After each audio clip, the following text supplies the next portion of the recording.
नमस्कार, ये आकाशवाणी चंडीगढ़ है। अब आप प्रतिका से प्रादेशिक समाचार सुनिए। पहले इस बुलेटिन के मुख्य समाचार। प्रधानमंत्री नरेंद्र मोदी ने आज भुवनेश्वर में आयोजित अखिल भारतीय पुलिस महानिदेशकों एवं महानिरीक्षकों के सम्मेलन के अंतिम दिन विभिन्न राज्य एवं केंद्र शासित प्रदेशों से संबंधित सुरक्षा मुद्दों पर चर्चा की। हरियाणा के मुख्यमंत्री नायब सिंह ने कहा कि उनकी सरकार जन सहयोग से हरियाणा को तीव्र गति से विकास के पथ पर आगे बढ़ाने का काम करेगी। कुरुक्षेत्र लोकसभा क्षेत्र से सांसद नवीन जिंदल ने अंतर्राष्ट्रीय गीता महोत्सव में शिल्प मेले का अवलोकन किया और कहा कि कुरुक्षेत्र को वर्ष 2030 तक विकसित क्षेत्र बनाया जाएगा। हरियाणा की स्वास्थ्य मंत्री कुमारी आरती सिंह राव ने कहा कि सरकार प्रदेश को एड्स मुक्त करने के लिए प्रयास कर रही है और केंद्रीय मंत्री मनोहर लाल ने गीता महोत्सव में कलाकारों, पर्यटकों और शिल्पकारों से अपने मन की बात साझा की। अब समाचार विस्तार से। प्रधानमंत्री नरेंद्र मोदी ने भुवनेश्वर में आयोजित अखिल भारतीय पुलिस महानिदेशकों और महानिरीक्षकों के सम्मेलन के अंतिम दिन देश के विभिन्न राज्यों और केंद्र शासित प्रदेशों से संबंधित महत्वपूर्ण सुरक्षा संबंधी मुद्दों पर चर्चा की। मुख्य रूप से साइबर अपराध, तटीय सुरक्षा और माओवादी उग्रवाद से निपटने पर विचार किया गया। सम्मेलन में केंद्रीय गृह मंत्री अमित शाह, गृह सचिव गोविंद मोहन, राष्ट्रीय सुरक्षा सलाहकार अजीत डोभाल भी उपस्थित रहे। सम्मेलन में राष्ट्रीय सुरक्षा से संबंधित विभिन्न मुद्दों का समाधान करने के लिए कार्यनीतिक उपायों पर ध्यान केंद्रित किया गया। इनमें कृत्रिम बुद्धिमत्ता और ड्रोन जैसी उभरती प्रौद्योगिकियों से उत्पन्न चुनौतियां, शीर्ष पुलिस अधिकारियों और विभिन्न सुरक्षा एजेंसियों के प्रमुखों के साथ आतंकवाद विरोधी रणनीतियां शामिल हैं। प्रधानमंत्री और प्रमुख अधिकारियों ने पुलिस के सामने आने वाली विभिन्न परिचालन और बुनियादी ढांचे से संबंधित मुद्दों पर भी चर्चा की।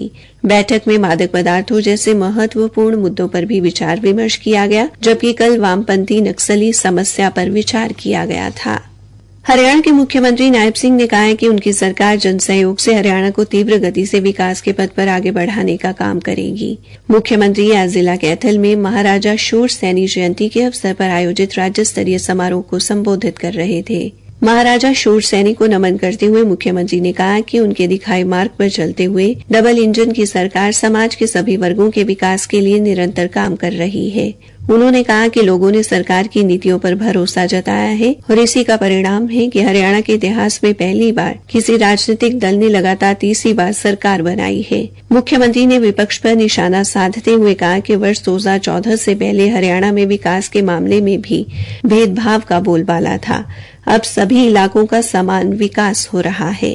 प्रधानमंत्री श्री नरेंद्र मोदी जी के कौशल नेतृत्व में सबका साथ, सबका विकास, सबका विश्वास और सबका प्रयास की नीति पर हमारी सरकार आगे बढ़ रही है। गरीबों का कल्याण, उत्थान हमारा संकल्प था, संकल्प है और संकल्प रहेगा। मुख्यमंत्री ने कहा कि विकास का आधार गरीब का सशक्तिकरण है। मुख्यमंत्री ने विपक्ष के नेताओं के बयानों पर कहा कि वे लगातार ईवीएम पर सवालिया निशान लगा रहे हैं। कांग्रेस का काम केवल झूठ बोलकर लोगों में भ्रम की स्थिति पैदा करना है। श्री नायब सिंह ने अपनी सरकार की उपलब्धियों का जिक्र करते हुए कहा कि सरकार बनने के बाद पहले विधानसभा सत्र में ही किसान हित में 3 नए कानून बनाए गए हैं। शामलात भूमि पर 20 वर्षों से काबिज कृषक पट्टेदारों को उस भूमि का मालिकाना हक दिया गया है। उन्होंने कहा कि सरकार का तीसरा कार्यकाल शुरू होते ही बिना पर्ची व खर्ची के 26,000 युवाओं को सरकारी नौकरी दी गई है। इस अवसर पर लोकसभा सांसद नवीन जिंदल ने कहा कि संत महापुरुष किसी एक समाज के नहीं होते, बल्कि हर समाज के लिए आदर्श होते हैं। महाराजा शूर सैनी जी ने सभी समाज को एकता के सूत्र में बांधा और समाज के हर वर्ग को साथ लेकर चलना सिखाया। प्रादेशिक समाचार आकाशवाणी चंडीगढ़ से प्रसारित किए जा रहे हैं। कुरुक्षेत्र लोकसभा क्षेत्र से सांसद नवीन जिंदल ने आज अंतर्राष्ट्रीय गीता महोत्सव में शिल्प मेले का अवलोकन किया। इस दौरान पत्रकारों से बातचीत में उन्होंने कहा कि प्रधानमंत्री नरेंद्र मोदी का 2047 तक भारत को विकसित राष्ट्र बनाने का सपना है। उन्होंने कहा कि कुरुक्षेत्र संसदीय क्षेत्र को 2030 तक विकसित क्षेत्र बनाने का प्रयास किया जाएगा। कुरुक्षेत्र संसदीय क्षेत्र में सड़कों की हालत में और सुधार को लेकर उन्होंने कहा, नायब सैनी जी का मुझे इसमें भरपूर सहयोग मिल रहा है। आने वाले 1 साल के अंदर आप देखेंगे कि कुरुक्षेत्र संसदीय क्षेत्र के अंदर ही नहीं बल्कि पूरे हरियाणा के अंदर सड़कों की हालात जो है अभी भी अच्छी हैं, लेकिन और बेहतर हो गए। श्री जिंदल ने कहा कि अब क्षेत्र में मेधावी छात्रों को नवीन यशस्वी योजना का लाभ मिलेगा। उन्हें आर्थिक तंगी की वजह से पढ़ाई नहीं छोड़नी पड़ेगी। हरियाणा की स्वास्थ्य मंत्री कुमारी आरती सिंह राव ने कहा कि सरकार प्रदेश को एड्स मुक्त करने के लिए प्रयास कर रही है। इसी उद्देश्य के साथ राज्य सरकार द्वारा एड्स पीड़ितों के लिए निःशुल्क सीटी स्कैन, MRI सुविधा प्रदान की जा रही है। स्वास्थ्य मंत्री आज गुरुग्राम विश्वविद्यालय में Haryana state AIDS control society की ओर से विश्व एड्स दिवस पर आयोजित राज्य स्तरीय एड्स दिवस कार्यक्रम को बतौर मुख्य अतिथि संबोधित कर रही थी। उन्होंने कहा कि इसके अलावा 11,325 मरीजों को 2,250 रुपए मासिक आर्थिक सहायता भी दी जा रही है। उन्होंने कार्यक्रम स्थल से ही लोगों में HIV प्रचार वाहनों को हरी झंडी दिखाकर रवाना किया।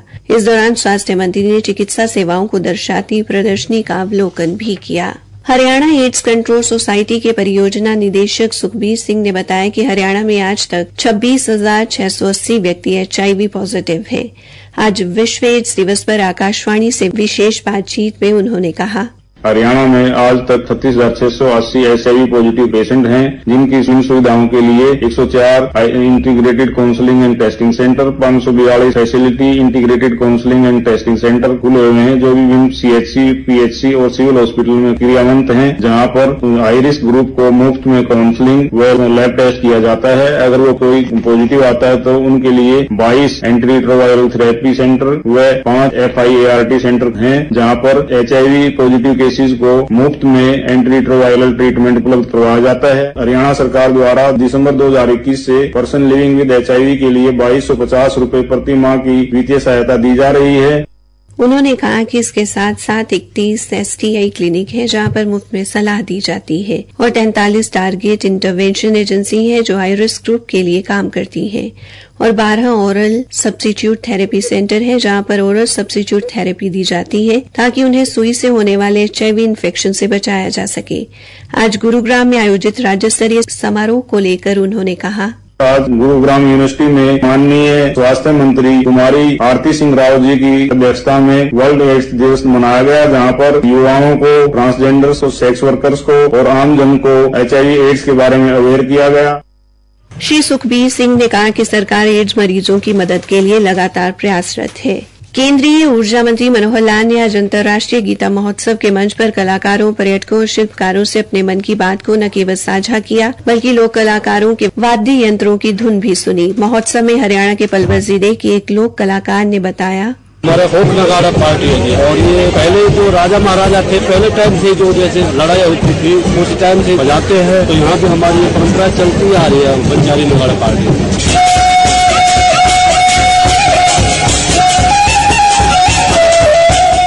उल्लेखनीय है कि प्रधानमंत्री नरेंद्र मोदी के गीता महोत्सव को अंतर्राष्ट्रीय स्वरूप देने के विजन को आगे बढ़ाने में हरियाणा के मुख्यमंत्री के रूप में मनोहर लाल की अहम भूमिका रही है। उन्होंने वर्ष 2016 से इसे अंतर्राष्ट्रीय स्तर पर मनाने की शुरुआत की थी। मुख्यमंत्री ने कुरुक्षेत्र विकास बोर्ड के पदाधिकारियों के साथ 48 कोस के 182 तीर्थों के विकास, व्यवस्था तथा महोत्सव को और भव्य बनाने की संभावनाओं पर चर्चा की। इस बैठक के बाद उन्होंने शिल्प और सरस मेले के साथ साथ ब्रह्म सरोवर का अवलोकन भी किया। इस दौरान उन्होंने पर्यटकों, कलाकारों और शिल्पकारों से बातचीत कर महोत्सव की व्यवस्था और सरकार की तरफ से दी जा रही सुविधाओं के बारे में प्रतिक्रिया ली। अंत में मुख्य समाचार एक बार फिर। प्रधानमंत्री नरेंद्र मोदी ने आज भुवनेश्वर में आयोजित अखिल भारतीय पुलिस महानिदेशकों एवं महानिरीक्षकों के सम्मेलन के अंतिम दिन विभिन्न राज्यों एवं केंद्र शासित प्रदेशों से संबंधित सुरक्षा मुद्दों पर चर्चा की। हरियाणा के मुख्यमंत्री नायब सिंह ने कहा कि उनकी सरकार जन सहयोग से हरियाणा को तीव्र गति से विकास के पथ पर आगे बढ़ाने का काम करेगी। कुरुक्षेत्र लोकसभा क्षेत्र से सांसद नवीन जिंदल ने अंतर्राष्ट्रीय गीता महोत्सव में शिल्प मेले का अवलोकन किया और कहा कि कुरुक्षेत्र को वर्ष 2030 तक विकसित क्षेत्र बनाया जाएगा। हरियाणा की स्वास्थ्य मंत्री कुमारी आरती सिंह राव ने कहा कि सरकार प्रदेश को एड्स मुक्त करने के लिए प्रयास कर रही है, और केंद्रीय मंत्री मनोहर लाल ने गीता महोत्सव में कलाकारों, पर्यटकों और शिल्पकारों से अपने मन की बात साझा की। इसी के साथ ये समाचार बुलेटिन समाप्त हुआ।